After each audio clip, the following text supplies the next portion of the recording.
particulier. Lens en Vercors, superbe tracé, un peu rallye, mais trop petit. Hein. Bon, on avait envie de mettre encore 16 km de plus, tellement c'était bien, c'était vallonné.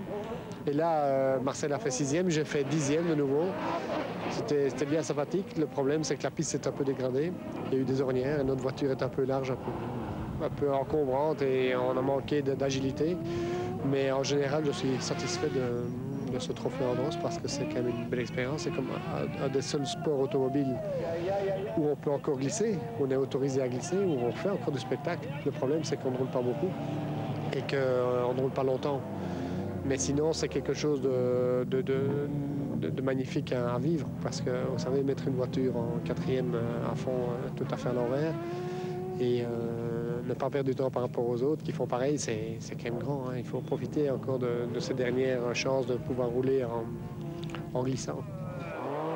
L'épreuve de Lens en Vercors se dispute de nuit. Nous voici avec Marc Duet au départ de la finale à 2.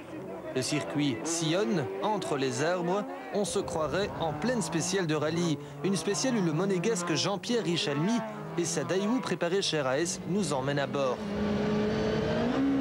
Le tableau de bord affiche un compteur à cristaux liquides, ce qui nous permet de mesurer les vitesses atteintes sur la glace. Et à droite du tableau de bord, un témoin de l'enchaînement des rapports de la boîte séquentielle de la Daewoo, préparée en Belgique, à Châtelet, chez RAS.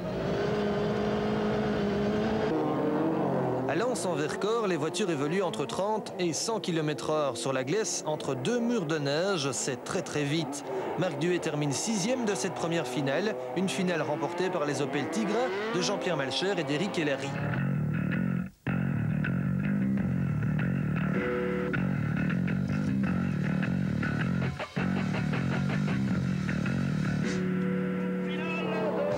On prend les mêmes voitures, mais cette fois avec leur deuxième pilote, et on se retrouve dans la finale A1, où Yvan Muller fait un festival et décroche une fois de plus la victoire.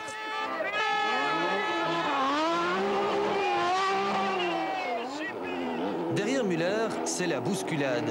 Nous sommes à bord de la Porsche de Jean-Philippe Desraux, qui se bat dans les échappements de la BMW de Marcel Tarès, le coéquipier de Marc Duet.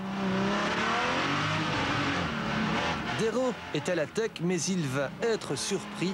Ouvrez grand vos yeux.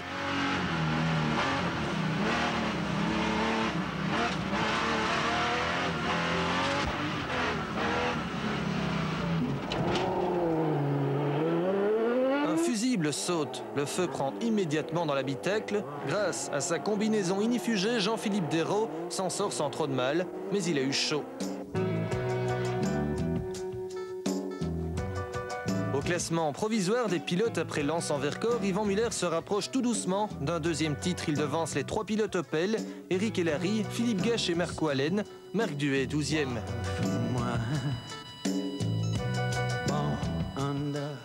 On quitte les forêts de Lens en Vercors pour les longues glissades de Serre Chevalier en plein jour.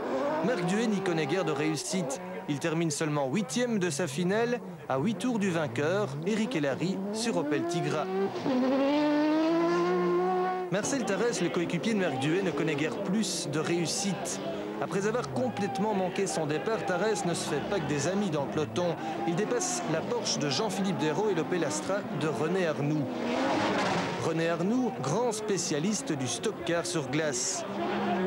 Desraux et Arnoux reprennent leurs biens, mais Tarès n'a pas dit son dernier mot.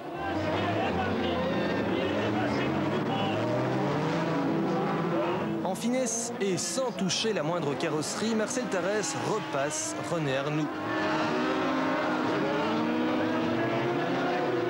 Vexé, René Arnoux décide d'en finir une fois pour toutes, de façon beaucoup moins élégante.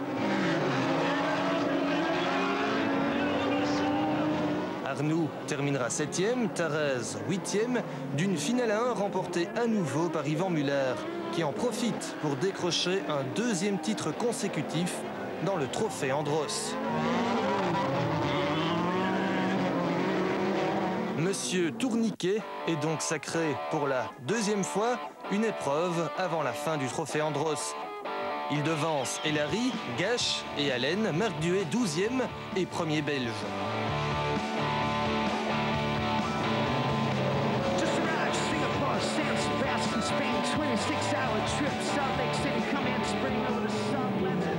Bruno Thierry n'a pratiquement aucune expérience du pilotage sur glace. N'empêche qu'il était intéressant de le suivre au 24 heures de Chamonix 1997, car c'était sa course de rentrée cette saison. Voici la BMW que Bruno Thierry va partager avec Marcel Tarès, le spécialiste des courses sur glace. Un monstre de plus de 350 chevaux à 4 roues motrices, principal rival, l'Opel Tigra du légendaire finlandais Markku Alén. Au départ, Marcel Tarès est débordé par Markku Alén et se retrouve troisième.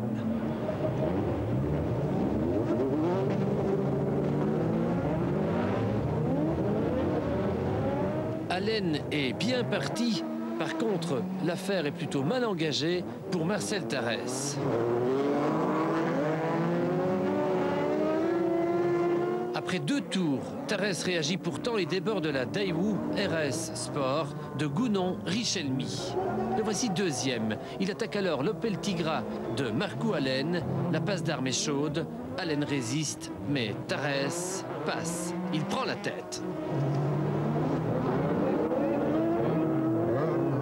Il passe le relais à Bruno Thierry qui doit assurer la victoire. Pas évident pour un néophyte de la glace qui découvre tout, qui redécouvre le pilotage.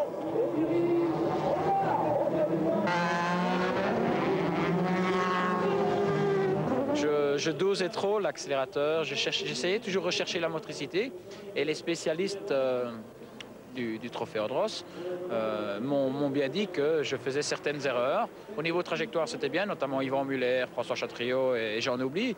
On dit que c'était bien, mais il fallait que je reste plus sur l'accélérateur, essayer justement de faire mieux fonctionner le pneu Michelin sur la glace. Il n'y a que comme ça qui peut bien gratter la glace. Et c'est l'erreur que je faisais. Je dosais trop et alors je me faisais parfois emporter et je perdais en trajectoire. Donc pour moi,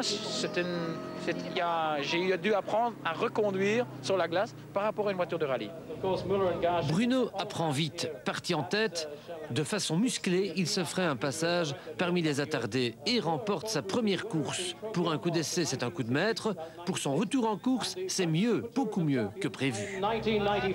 Moralement, ça fait du bien? Ça fait du bien pour, oui, bien sûr, pour le moral, pour l'équipe, pour les partenaires. Vous savez, ici, c'est très médiatisé, ce genre de compétition. Donc, tout le monde est content tant que maintenant, en espérant que ça dure.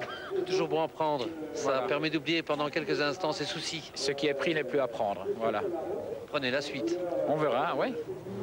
La suite est bonne pour le tandem Thierry-Tarès qui gagne d'abord la deuxième manche avant de trouver en travers de leur route un certain Yvan Muller, le roi du trophée Andros, en bagarre totale ici avec la Nissan Micra de Peter Hansel. De plus en plus menaçantes aussi les 2 Opel Tigra d'Alén et Larry, Snobek-Malcher et l'Opel Astra de Lafitte Arnoux. Dans une telle foire d'empoigne, Bruno est tout heureux de terminer troisième de cette troisième manche derrière Yvan Muller et Stéphane Peter Hansel. Mais il garde la tête du classement général partiel. Thierry Tarès ont 475 points. Leur avance est de 15 points sur Muller-Gache, de 64 points sur Stéphane Peter Hansel et de 75 points sur l'Opel Astra de Jacques Lafitte et René Arnoux. Bruno est donc en tête, mais il souffre. Très difficile, très stressant parce qu'on a beaucoup de pression. Et je vous dis, ça dépend tellement de facteurs. C'est un peu une loterie ce genre de course, plus que d'autres, parce que vous avez une ligne de départ, vous avez un coefficient d'adhérence très faible et vous pouvez perdre tout dans le premier virage et c'est très difficile. Dans l'avant-dernière manche, Marcel Tarès, à gauche sur l'écran, effectue un départ splendide qui se passe de tout commentaire.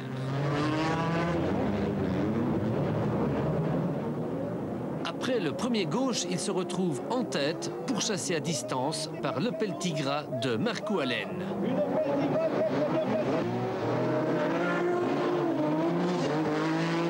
Tarès est bien parti, il creuse l'écart au fil des tours et cède le volant à Bruno Thierry. Bruno Thierry offre un récital parfait. Son pilotage est limpide, de beaux appels, contre-appels, un subtil dosage d'accélération. Il signe des chronos équivalents à ceux de son professeur Marcel Tarès. Il a bien appris, il a tout compris.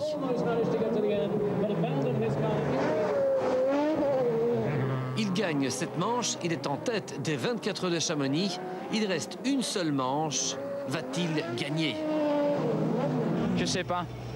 Je vous dirai ça dans une demi-heure, je l'espère. Au fond de vous-même, vous y croyez? Oui, je crois. Si la voiture tient, eh ben, je crois que la voiture... tu sais, vous savez, elle a déjà roulé hier, aujourd'hui. C'est des voitures qui sont très très pointues à conduire, mais je crois que la fiabilité sera avec. Et le bonhomme, il sera, lui?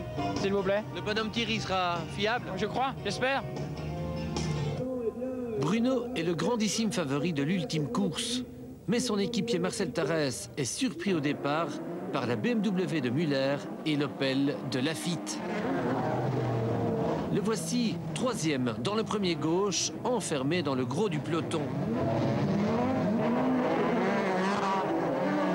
Lorsque Marcel Tarès passe le relais à Bruno, il est toujours troisième. Bruno se sangle en catastrophe et repart sur les chapeaux de roue.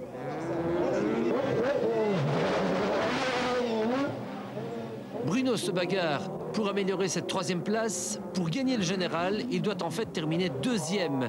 Mais la BMW est malade, elle a pris des coups de partout. Le cardan avant droit est cassé.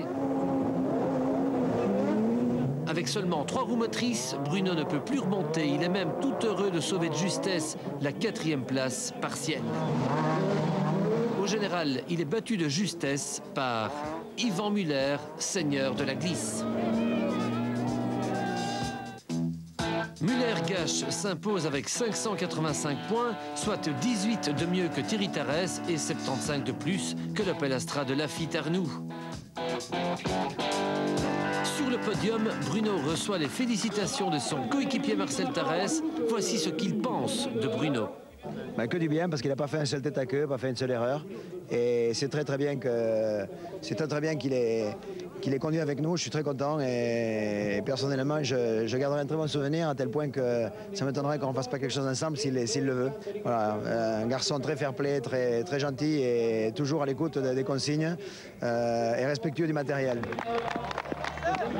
Être passé à un poil de la victoire, ça laisse un goût d'inachevé? Oui, ça me reste à travers la gorge. Je suis très déçu. À la limite, je suis encore aussi déçu que mon résultat, que mon problème que nous avons eu en Corse, parce qu'ici, j'y croyais vraiment. Pour Finin surtout, puisqu'ils me refont confiance. Ça m'aurait fait très plaisir de gagner ici à Chamonix. Dans la foule des spectateurs, Madame Thierry a elle aussi retrouvé le moral. Arlette, Bruno a failli gagner les 24 heures de Chamonix. Eh ben, c'est une grande émotion. Mais il n'a pas gagné. Ce sera la prochaine. Marcel Tarès et Bruno Thierry qui va tout droit au volant de sa voiture. Et juste derrière, eh bien... Deuxième manche du championnat du monde des rallyes. Le rallye de Suède vient de se terminer. En voici les premières images, toutes fraîches, toutes froides. Carlos Sainz a mis sa cagoule d'hiver et son petit cache-nez. Il a bien raison, il fait froid en Suède. Dans la première spéciale, une super spéciale de 2 km 300, Carlos est battu par la Toyota Celica GT Fort du Suédois Thomas Rådström. Battu aussi par la Mitsubishi Lancer Evolution 4 du champion du monde finlandais, Tommi Mäkinen. Les Nordiques sont déjà maîtres chez eux. La preuve, dès le premier jour, dans les forêts suédoises, Kenneth Eriksson fait le forcing et prend le commandement. Mäkinen a beau prendre beaucoup de risques, il perd rapidement 7 secondes. Sainz limite bien les dégâts, il est à 9 secondes d'Eriksson. Quant à Colin McRae, il est 4e à 22 secondes. Enfin, Rådström et sa Toyota sont 5e. Le deuxième jour, Sainz repart 3e sur la route. Elle est dégagée par les 2 premiers. Il en profite pour signer tous les scratchs et prendre